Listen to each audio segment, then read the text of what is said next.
जय श्री हरि। यह कथा है एक ऐसी एकादशी की जो न केवल पापों का नाश करती है बल्कि मोक्ष का द्वार भी खोलती है।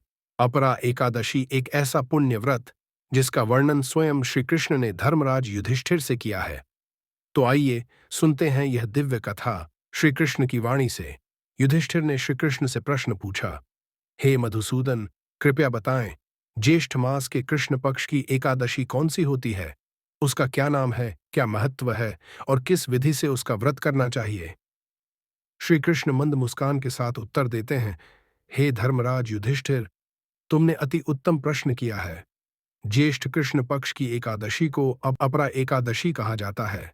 यह व्रत समस्त पापों का नाश करने वाला, पितृदोष हरने वाला और मोक्ष प्रदान करने वाला है।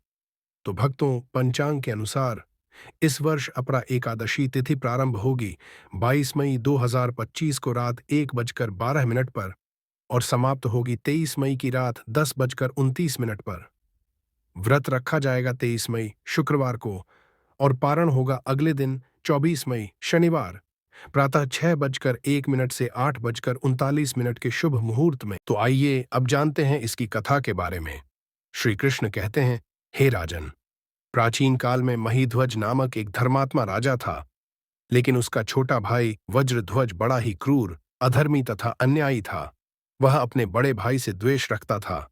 इस द्वेष भाव में एक दिन रात्रि के समय छोटे भाई ने अपने बड़े भाई की हत्या कर दिया और उसकी देह को एक जंगली पीपल के नीचे गाड़ दिया। इस अकाल मृत्यु से राजा प्रेतात्मा के रूप में उसी पीपल पर रहने लगा और अनेक उत्पात करने लगा। एक दिन अचानक धौम्य नामक ऋषि उधर से गुजरे। उन्होंने प्रेत को देखा और तपोबल से उसके अतीत को जान लिया। अपने तपोबल से प्रेत उत्पात का कारण समझा। ऋषि ने प्रसन्न होकर उस प्रेत को पीपल के पेड़ से उतारा तथा परलोक विद्या का उपदेश दिया। दयालु ऋषि ने राजा की प्रेत योनि से मुक्ति के लिए स्वयं ही अपरा एकादशी का व्रत किया और उसे अगति से छुड़ाने को उसका पुण्य प्रेत को अर्पित कर दिया। इस पुण्य के प्रभाव से राजा की प्रेत योनि से मुक्ति हो गई। ऋषि को धन्यवाद देता हुआ दिव्य देह धारण कर पुष्पक विमान में बैठकर स्वर्ग को चला गया। हे राजन, यह अपरा एकादशी की कथा प्यारा मैंने लोकहित के लिए कही है। इसे पढ़ने अथवा सुनने से मनुष्य सब पापों से छूट जाता है। तो आइए अब जानते हैं पूजा विधि के बारे में। तो सबसे पहले प्रातःकाल स्नान करें, व्रत का संकल्प लेना चाहिए। भगवान विष्णु की पीली पुष्पों से पूजा करें, तुलसी दल अर्पित करें, घी का दीपक जलाएं और विष्णु सहस्त्र नाम का पाठ करें। श्री कृष्ण युधिष्ठिर को समझाते हुए, हे धर्मराज, अपरा एकादशी का व्रत ब्रह्म हत्या जैसे महापापों से भी मुक्ति देता है।